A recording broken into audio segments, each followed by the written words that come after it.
rapporteurs pour mener ces travaux. Alexandra Borchio-Fontin, Laurence Cohen qui est à mes côtés et Laurence Rossignol qui va nous rejoindre.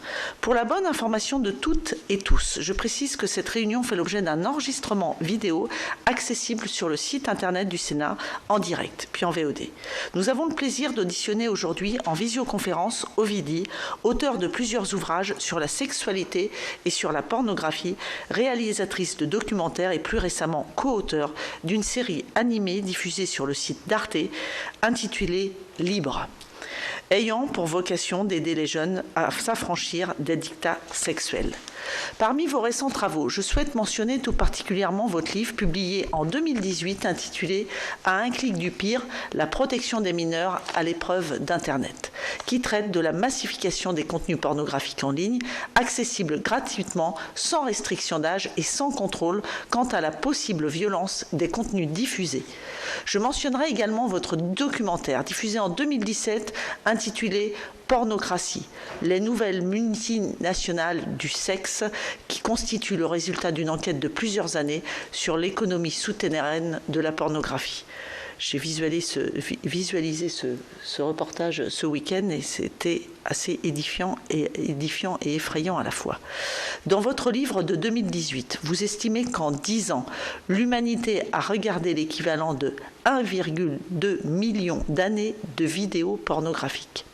Et que si l'on additionne le nombre de vidéos visionnées sur les principaux sites mondiaux de streaming de vidéos porno, on atteint le chiffre ahurissant de 350 milliards de vidéos visionnées par an.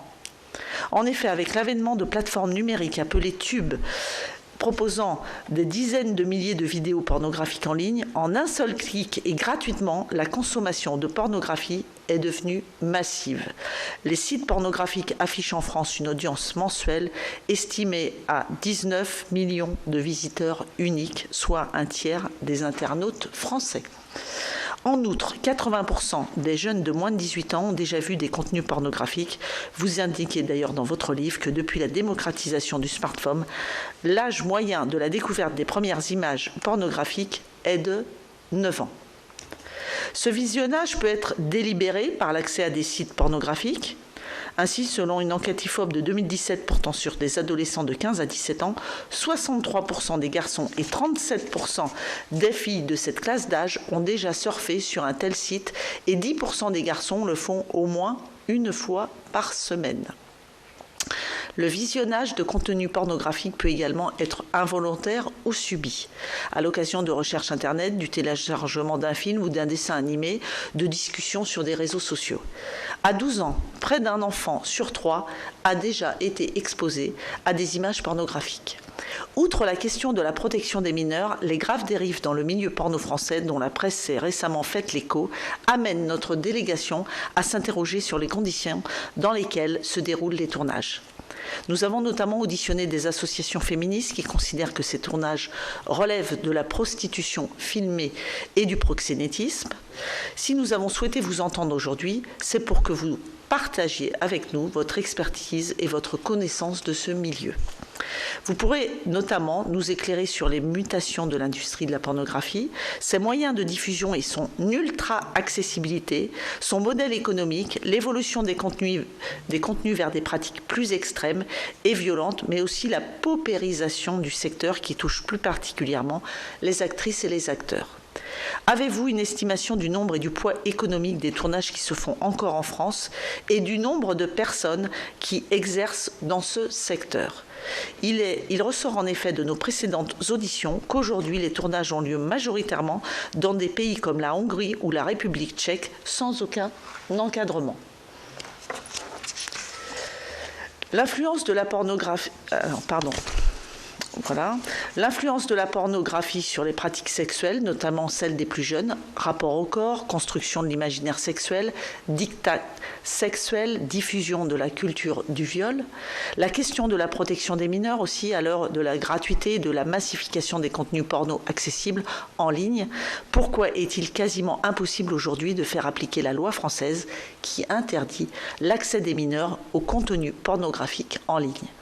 Enfin, les mesures qui permettraient d'encadrer les pratiques à l'œuvre dans le milieu de la pornographie, mesures sanitaires, droit à l'image, charte de déontologie et respect du consentement, interdiction de pratiques extrêmes et poursuite en cas de pratiques relevant manifestement du droit pénal, viol, incitation à l'inceste, à la haine raciale ou à l'homophobie. Ovidie, je vous laisse sans plus tarder la parole et bien entendu les rapporteurs qui sont à mes côtés, à la fois Laurence Rossignol et Laurence Cohen, qui souhaiteront intervenir peut-être immédiatement après votre intervention, et les collègues qui sont présents avec nous, soit en visio, soit en séance dans la salle René Monory. Je vous souhaite la bienvenue, madame, et je vous cède immédiatement la parole. Merci à vous d'être parmi nous. Bonjour, merci beaucoup pour cette introduction. Par rapport au sujet qui nous intéresse aujourd'hui, j'ajouterai aussi que je suis membre du comité d'experts jeunes publics de l'ARCOM, donc anciennement CSA, depuis 2 ans et a priori pour encore les deux années à venir. Et également, je voudrais mentionner une action de prévention que j'ai menée de 2018 à 2020 sur le département de la Charente, en collaboration avec la délégation départementale aux droits des femmes, qui était une action de prévention dans les collèges et les lycées, et qui portait sur évidemment l'exposition précoce aux images pornographiques, mais aussi plus généralement à la question de sexualité au pluriel et numérique. En gros, ce que les outils numériques ont changé dans notre rapport au corps et dans notre façon de découvrir l'autre. Et ces 2 années d'action de médiation avaient donné lieu à un documentaire qui est encore en accès libre, par ailleurs, sur le site de France Culture, qui était un documentaire de 4 heures qui s'appelait L'éducation sexuelle des enfants d'Internet, où je raconte ces 4 années d'action, ces 2 années d'action de prévention. Et puis, je mentionne aussi, alors vous allez dire d'habitude, je fais tout pour pas le mentionner, mais là, cette fois-ci, je le mentionne quand même parce que ça me semble important.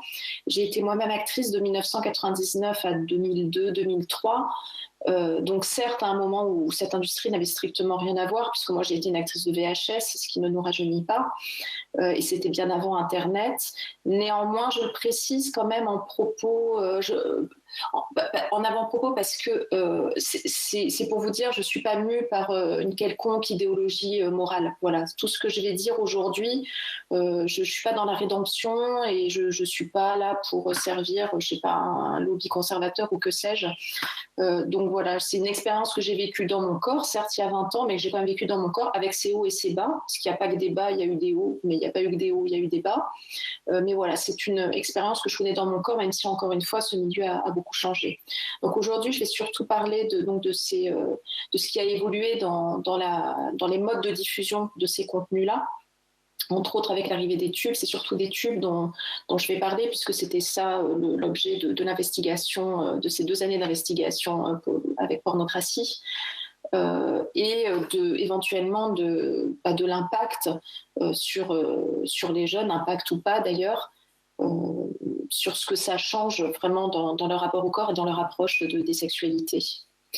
Je vous avouerai que j'ai pas préparé de communication en tant que telle parce que déjà j'étais pas chez moi ces derniers temps, mais surtout je dois vous avouer, alors je vous remercie de m'écouter aujourd'hui, néanmoins je dois vous avouer que j'éprouve un grand découragement. Alors vous allez dire que c'est pas de votre faute, mais je vous le dis quand même, j'éprouve un immense découragement parce que parfois, en fait ça fait des années que je répète la même chose finalement, et sans rien voir bouger. Pour toutes les raisons qu'on va évoquer après, qu'est-ce qui fait qu'on n'arrive pas à bloquer ces sites? On l'abordera après. Quels sont les obstacles? Qu'est-ce qui fait que ça n'avance toujours pas?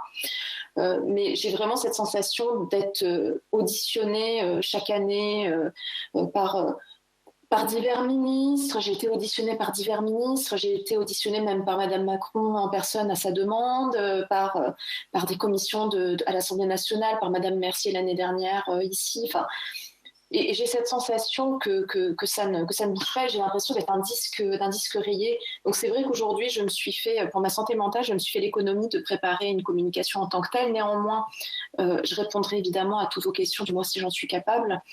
Parce que ma limite aussi, c'est que Pornocratie, comme vous l'imaginez, c'est pas sorti sans peine. Il y a eu quelques intimidations derrière. Vous imaginez bien que ça a changé un certain nombre de choses dans ma vie. Donc je n'ai plus beaucoup de contacts avec cette industrie-là. J'ai quelques contacts avec quelques actrices encore par Twitter ou par les réseaux sociaux. Mais globalement, j'ai plus vraiment beaucoup de contacts. Et Pornocratie est sorti il y a déjà 5 ans et vous savez que tout avance à la vitesse de l'éclair dans ce milieu. C'est-à-dire 5 ans, c'est plus les mêmes acteurs, c'est plus les mêmes actrices, c'est même plus même les mêmes modes de diffusion, c'est même plus même c'est même plus les mêmes producteurs, sauf quelques-uns. Donc ça, c'est un métier qui évolue très vite. Donc je me limiterai vraiment à ce que je connais et que je continue à suivre de loin, c'est-à-dire ces grandes multinationales du sexe qui détiennent les sites les plus puissants au monde, les YouTube du porno, donc qui sont ceux que vous connaissez, YouPorn, Pornhub, etc., etc. Enfin surtout Pornhub, les vidéos, Samster, etc. Donc je propose qu'on parle de ça aujourd'hui et qu'on se pose la question de qu'est-ce qu'on peut faire et pourquoi ça n'avance pas. Parce que vous êtes au courant que ces sites-là ont été mis en demeure récemment parce qu'ils ne respectent pas la réglementation française en matière de diffusion. La réglementation française, je vais la rappeler vraiment très brièvement. Il y a un article de loi qui est l'article 227-24 du Code pénal qui interdit de laisser à disposition des mineurs des contenus pornographiques sous peine de 3 ans d'emprisonnement ou 75 000 € d'amende, il me semble. Donc ça veut dire que concrètement, un kiosquier, il ne peut pas vendre un magazine porno à un mineur, il risque 3 ans d'emprisonnement et 75 000 € d'amende. Sauf qu'on sait bien qu'aujourd'hui, le mode de consommation du porno, aujourd'hui en tout cas par les jeunes, c'est pas ça. Les jeunes, ils en consomment à partir du moment où ils ont un téléphone dans les mains. Puisque ces sites proposent des millions de vidéos en accès libre et gratuit en un seul clic, sans justifier de quoi que ce soit, ni de l'âge, sans rentrer de carte bancaire, rien du tout. Donc en fait, c'est là, c'est à disposition, c'est très visible, c'est très présent. Ces sites-là, ils figurent parmi les 10 sites les plus fréquentés au monde. Je veux dire, ça se taille à bourre, pardon, c'est un peu familier, mais je veux dire, on n'est pas loin des chiffres de fréquentation de Twitter et de Wikipédia, donc vraiment, ça fait partie des sites les plus gros au monde. Ils sont là. Et ils sont donc accessibles en un clic ou deux à partir du téléphone. Et on sait que l'âge du premier portable, il ne cesse de descendre, en fait, il ne cesse de diminuer.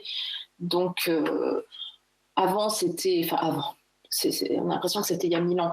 Mais globalement, en fait, les jeunes ont leur premier portable au moment où ils arrivent au collège pour des questions pratiques, parce qu'on a besoin de les contacter, parce qu'ils vont rentrer tout seuls du collège, parce qu'ils passent le mercredi après-midi tout seuls, etc. Donc c'est bien normal, les parents leur donnent un portable pour pouvoir rester en contact. Et on ne va pas blâmer les parents pour ça, parce que c'est une petite musique qu'on entend beaucoup aussi, en disant « Oh, c'est la faute des parents si les jeunes regardent du porno ». Non, c'est la faute du porno si les jeunes regardent du porno. C'est pas la faute des parents. Enfin, en tout cas, c'est la faute, pas du porno, mais de ces plateformes de diffusion, en tout cas. Donc, cet âge, il ne cesse de diminuer. Il y a de plus en plus de gamins qui ont des portables en CM1, CM2. Donc, à partir du moment où ils ont un portable, il faut quand même... Il faut se rendre à l'évidence dans les mois qui suivront, si ce n'est pas les jours, dans les mois qui suivront le moment où on va leur remettre ce smartphone. Avant, c'était des gros trucs à touche, mais là, maintenant, c'est carrément, ils ont des smartphones dès le plus jeune âge. Donc, à partir du moment où ils ont un smartphone, ils ont accès à ces sites-là. Donc, moi, ce que je trouve étonnant, c'est que ces sites-là, ils existent depuis 2006-2007. La création de YouPorn, c'est août 2006. Pornhub, c'est 2007. Il me semble que Xvideo et Xhamster, c'est la même année, c'est 2007. Donc, ça fait quand même 15 ans, ça fait une quinzaine d'années en fait que ces sites existent. Ça fait une quinzaine d'années qu'on sait qu'ils ne respectent pas la loi française et l'article 227-24 du Code pénal. Vous savez qu'il y a eu cet article de loi sur le disclaimer dans l'année dernière qui disait en gros que le disclaimer n'était pas suffisant. Enfin, le disclaimer, vous savez, c'est le « oui, j'ai plus de 18 ans, je clique sur « Entrée », etc. Donc là, maintenant, la loi dit que ce n'est plus suffisant de mettre juste un disclaimer sur la première page d'un site pornographique. Il faut mettre un autre dispositif de contrôle de l'âge